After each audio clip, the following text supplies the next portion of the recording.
Hello and welcome to Mike's Garage. Today we're going to do something fun. I always think it's fun.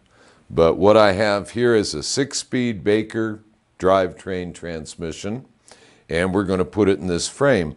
Now, this transmission, for all intents and purposes, might as well be a 4-speed as far as the mounting is concerned. It's built to take the place of a 4-speed, and we're putting it in this Shovelhead frame. So we'll start with the transmission plate. This is the mounting plate for the transmission. And of course I prepared a bit for this, so I'm already ready here.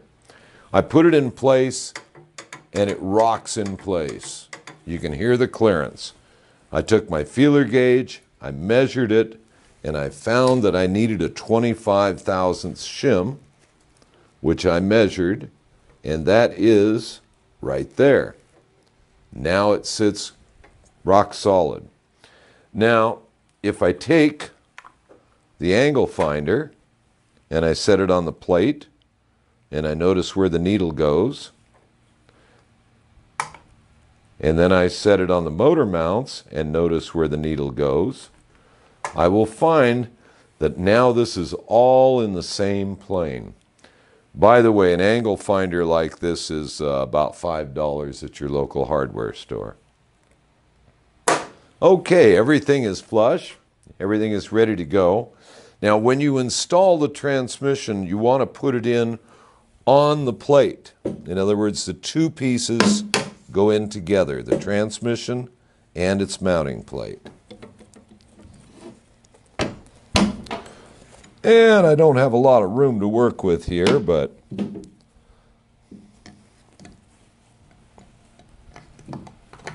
there it is.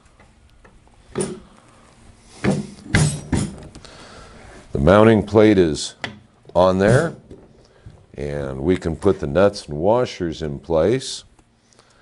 And all we want to do really is just put them in place and leave them loose. I can't stress that item enough. You want to leave all of this stuff loose so that the transmission can be moved fore and aft when you go to install the inner primary. All this is about proper alignment. And that's what we're looking for, is proper alignment on everything. So, pick up the transmission and put it in place.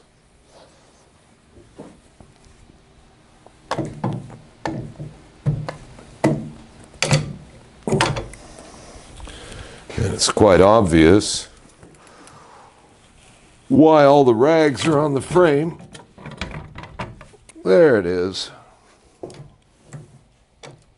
And I want to be sure that shim stayed in place. And there it is. Now, we need to install the bolts that hold the mounting plate to the frame.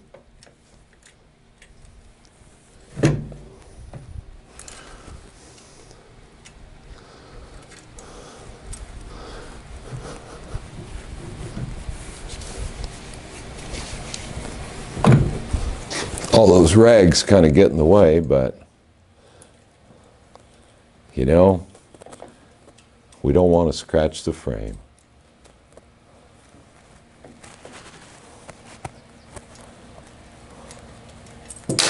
Well, that one didn't want to start. Shock and amazement.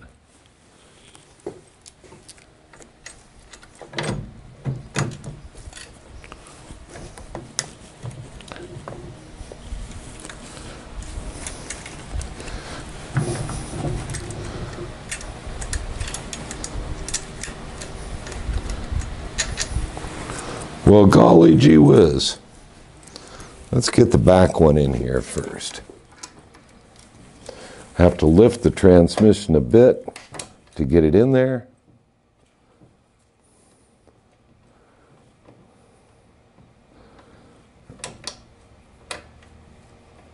And there it goes.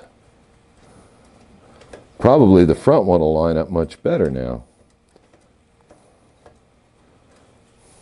So we have 4 of these to install.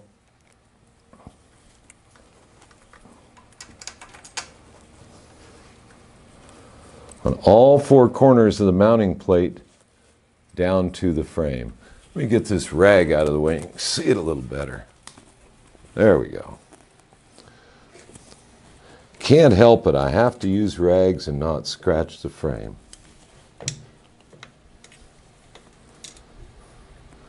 Gee, that front one lined up perfectly now, I think.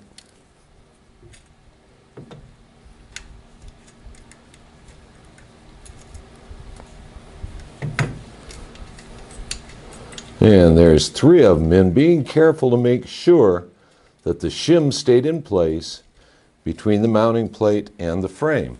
There was only 1 shim required, and that's pretty common on these shovelhead frames. I find there's quite often a sag on the left side. But when we're all done, we want the motor shaft and the transmission shaft to be in perfect alignment. Now, once all 4 of these are in and down tight, then the only thing we have to be concerned about is the 5th bolt, which is outboard on the right side of the motorcycle. When I say right side of the motorcycle, that refers to sitting on the bike. The right side is to the rider's right. So, there is a 5th bolt from the transmission through the frame. And on a 4-speed, you just slide a bolt in there. And on this 6-speed unit, there's a stud mounted on the transmission. That's why I had to rock it around so much to get it in place. But that's it. All 4 nuts on the bottom are left loose so the transmission can slide fore and aft, and that 5th bolt is loose. This will all get tightened down after the primary is in place. So you want the mounting plate tightened real good and tight now to the frame, and then leave all the nuts and the mounting nuts to the transmission loose until the inner primary is on. Okay, that's it for today. The transmission's in place. Next, I think we'll put a motor in, but that's our next video. So until then, see you on the road.